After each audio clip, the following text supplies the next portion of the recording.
Hello everyone, I am Ankit Kumar और आज हम रीजनिंग के एक बहुत ही इंपॉर्टेंट टाइप के क्वेश्चन को डिस्कस करेंगे। और ये एक ऐसे टाइप के क्वेश्चंस हैं जो कि ऑलमोस्ट सभी कॉम्पिटिटिव एग्जामिनेशंस में रिपीटेडली पूछे जाते हैं।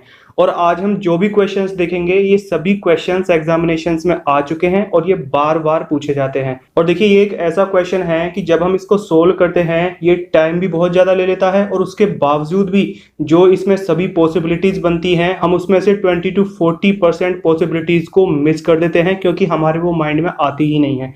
तो आज हम एक ऐसा तरीका देखेंगे जिससे इस क्वेश्चन को सोल्व करने से आपकी कोई भी पॉसिबिलिटी मिस नहीं होगी और with in a few seconds बड़े आसानी से आपका बिल्कुल सटीक आंसर आएगा, कोई भी आपकी पॉसिबिलिटी मिस नहीं होगी। ओके, तो आज हम वो तरीका देखेंगे। And before starting subscribe button पर क्लिक करना मत भूलिए और साथ ही बेल आइकन पर भी क्लिक कर दीजिए जिससे कि आपको आगे आने वाली इसी टाइप के important and tricky questions and important current affair से related videos time to time मिलती रहें और आपका जीके और मैथ एंड रीजनिंग वाला पोर्शन स्ट्रॉन्ग रहे। ओके, तो चलिए शुरू करते हैं। देखिए, पहला क्वेश्चन है कि नीचे दी गई आकृति में मैक्सिमम कितने वर्ग हैं, यानी कि how many maximum number of squares are here in the given figure below. Alright, इस दिए हुए फिगर में मैक्सिमम कितने स्क्वायर बन सकते हैं। ओके, तो देखिए यदि हम इनको नॉर्मली काउंट करें तो हमको काफी टाइम लग जाएगा एंड डेफिनेटली हम कुछ स्क्वायर्स को जरूर मिस करेंगे। क्यों? क्योंकि वो हमारे माइंड में इतने आसानी से आएंगे नहीं। नॉर्मली जो इजी होंगे वो बड़े आसानी से आ जाएंगे, लेकिन कुछ ऐसे होते हैं जिन पे हमारा ध्यान नहीं जाता है। ओके, तो चलिए सबसे पहले हम ये तरीका जान लेते हैं जिससे कि हमारा कभी भी कोई भी स्क्वायर मिस ना हो। तो देखिए तरीका क्या है कि सबसे पहले हम एक एक स्क्वायर को, यानी कि जो सिंगल स्क्वायर बन रहा है उसको हम काउंट कर लेंगे। ओके, फिर जो दो स्क्वायर्स को मिला के जो स्क्वायर बन रहे हैं उनको काउंट कर लेंगे। फिर तीन स्क्वायर्स को मिला के जो बन रहे हैं, ऐसे ही 4, 5, 6, 7, 8, 9 स्क्वायर तक, यानी कि 9 स्क्वायर्स को मिला के जो स्क्वायर बन रहे हैं उनको हम ऐसे अलग अलग काउंट कर लेंगे। तो इससे जो हमारा आंसर आएगा वो हमारा एकदम सटीक आंसर आएगा और हमारा कोई भी पॉसिबल केस मिस नहीं होगा। ऑलराइट, अब देखिए कितने नंबर तक हमको काउंट करना है। जैसे कि अभी हमने देखा कि 9 नंबर तक हमको काउंट करना है कि 9 स्क्वायर्स को मिला के। तो ये डिपेंड करता है कि इस दिए हुए फिगर में total number of single squares कितने हैं। जैसे कि इसमें 9 है तो हम मैक्सिमम कितने स्क्वायर्स का इस्तेमाल करके इसमें स्क्वायर बना सकते हैं, 9 स्क्वायर्स का इस्तेमाल करके। ऑलराइट, यदि यहाँ पर 12 स्क्वायर होते तो हम 12 तक लेके जाते कि 11 स्क्वायर्स को मिलाकर कितने स्क्वायर बन सकते हैं, फिर 12 स्क्वायर्स को मिलाकर कितने स्क्वायर्स बन सकते हैं। तो चलिए क्वेश्चन देखते हैं। जब हम क्वेश्चन सोल्व करेंगे तो हमको बड़े आसानी से समझ आ जाएगा। ऑलराइट, और हम काफी सारे क्वेश्चन सोल्व करेंगे तो आपको ये कॉन्सेप्ट बड़े आसानी से क्लियर हो जाएगा। ओके, तो चलिए शुरू करते हैं। पहला क्वेश्चन देखते हैं। देखिए सबसे पहले हमको देखना है कि सिंगल स्क्वायर्स इसमें कितने हैं। तो टोटल सिंगल स्क्वायर्स कितने हैं? 1, 2, 3, 4, 5, 6, 7, 8, 9। देखिए सिंगल स्क्वायर 9 ही है। अभी हम ये बड़े वाले की बात नहीं कर रहे हैं जो सबसे बाहर जो बन रहा है, ये एक नहीं, ये 9 स्क्वायर्स को मिलकर एक स्क्वायर बन रहा है।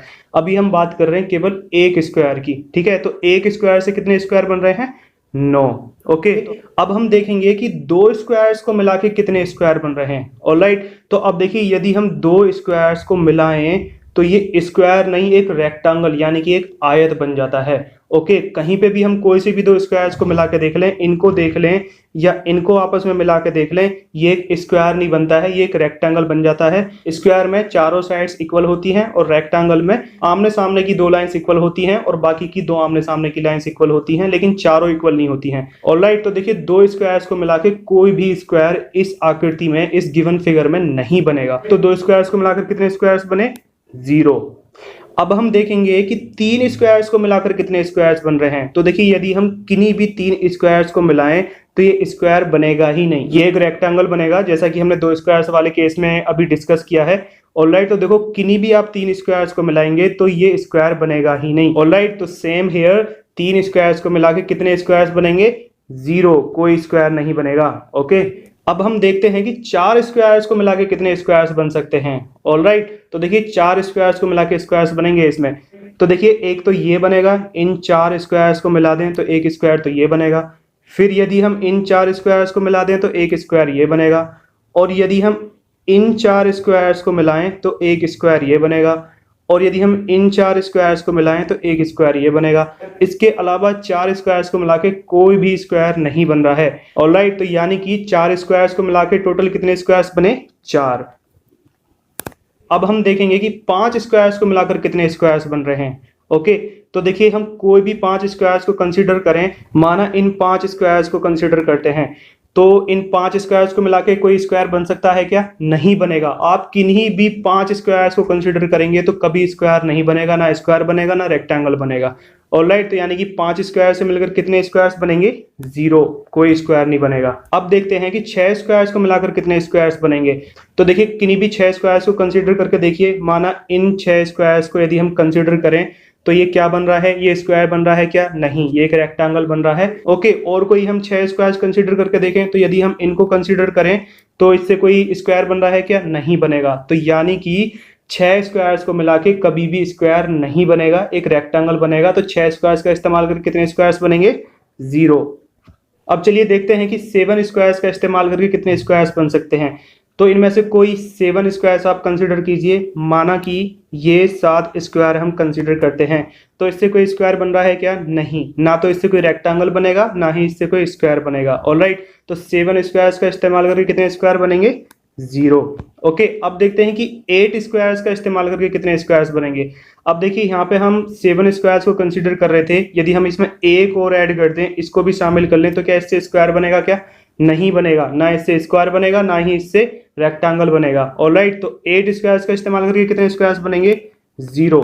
देखिए अभी हम 0 समझाने के लिए लिख रहे हैं, जब हम इसको एग्जामिनेशन में सोल्व करेंगे तो हमको ये 0 लिखने की जरूरत नहीं है। ऑलराइट, हम बस वो नंबर लिखेंगे जो हमारे पॉसिबल केसेस बन रहे हैं। ऑलराइट, जैसे कि 9 और 4, बस यही लिखेंगे। ये बाकी के जो हमने 6 0 लिखे हैं इनके लिखने की जरूरत नहीं है। अब देखिए हम देखेंगे कि 9 स्क्वायर्स को मिलाकर कितने स्क्वायर बन रहे हैं। तो देखिए 9 स्क्वायर्स को मिलाकर कितने स्क्वायर बनेंगे? ये मात्र एक स्क्वायर बन रहा है। ऑलराइट, इसके अलावा कोई स्क्वायर नहीं बनेगा। तो 9 स्क्वायर्स को मिलाकर कितने स्क्वायर बने?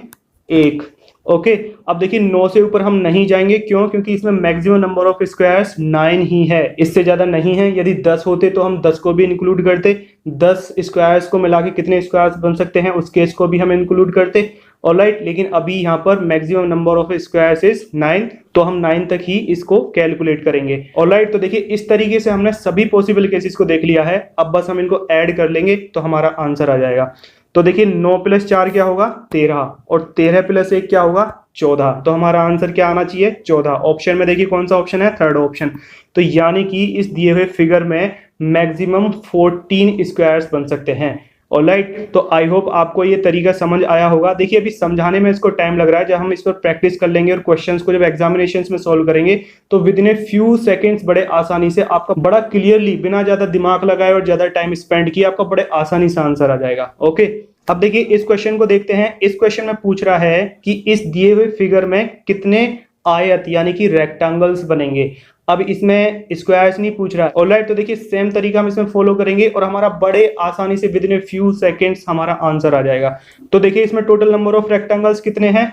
6। तो यानी कि हमको 1 to 6 तक काउंट करना है। 1 to 6 तक हमको देखना है कि कितनी पॉसिबिलिटीज बनती हैं, और हम उनको ऐसे ही काउंट करके लिखते जाएंगे, बाद में उनको ऐड कर देंगे तो हमारा आंसर आ जाएगा। तो सबसे पहले हम देखेंगे कि एक रेक्टेंगल, एक सिंगल यानी कि जो स्मॉलेस्ट रेक्टेंगल है वो कितने बन रहे हैं। तो चलिए काउंट करते हैं। देखिए 1 2 3 4 5 और 6, तो यानी कि सिंगल रेक्टेंगल्स कितने हुए? 6। ऑलराइट, अब देखते हैं कि 2 रेक्टेंगल्स का इस्तेमाल करके कितने रेक्टेंगल बन रहे हैं।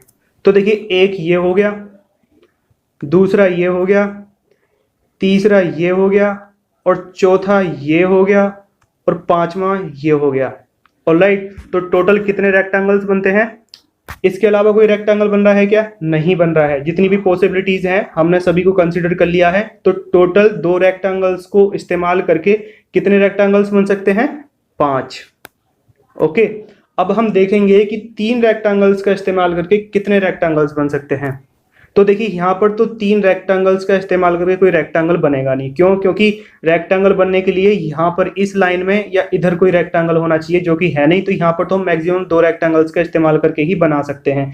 सेम केस यहाँ पे फॉलो होगा, यहाँ पे भी हम 2 का इस्तेमाल करके ही बना सकते हैं, जो कि हम ऑलरेडी कंसिडर कर चुके हैं। ऑलराइट, 3 रेक्टेंगल से जो रेक्टेंगल बनेगा वो इस वाली लाइन में बनेगा। ओके, और देखिए इसमें कितने केसेस बन रहे हैं। एक तो ये ऊपर के 3 से बनेगा, और एक ये नीचे के 3 से बनेगा। इसके अलावा 3 रेक्टेंगल्स का इस्तेमाल करके कोई भी रेक्टेंगल नहीं बन रहा है। तो total number of rectangles formed by 3 rectangles is 2। ठीक है। अब देखिए 4 रेक्टेंगल्स का इस्तेमाल करके कितने रेक्टेंगल्स बन सकते हैं। तो देखिए इन दोनों का तो कोई मतलब है नहीं, क्यों? क्योंकि इनमें मैक्सिमम 2 रेक्टेंगल्स ही हैं। तो 4 रेक्टेंगल्स कहाँ पे बन सकते हैं? इस वाली रो में बन सकते हैं जहां पर हमने 3 रेक्टेंगल्स के फॉर्मेशन देखे थे।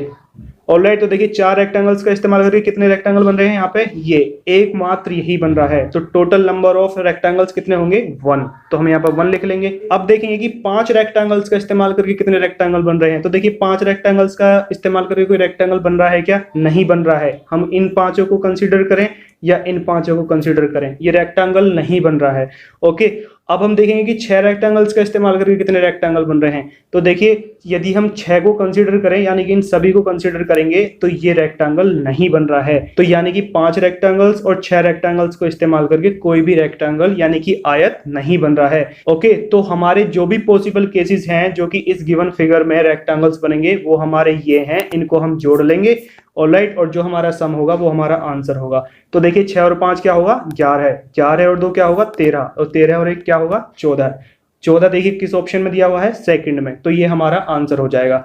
ऑलराइट, देखिए सभी क्वेश्चंस कॉम्पिटिटिव एग्जामिनेशंस में ऑलरेडी आ चुके हैं और ये बार बार एज इट इज रिपीट होते हैं। ऑलराइट, तो आप इनको प्लीज ध्यान से समझिए और यदि आपको ये तरीका अच्छा लग रहा है तो प्लीज लाइक और शेयर जरूर कीजिए और सब्सक्राइब बटन पर क्लिक कर दीजिए, जिससे कि आपको आगे आने वाली इसी टाइप के इंपॉर्टेंट क्वेश्चंस और उनको सोल्व करने की ट्रिक्स से related videos time to time मिलती रहे और आपका ये पोर्शन स्ट्रॉन्ग रहे। ऑलराइट।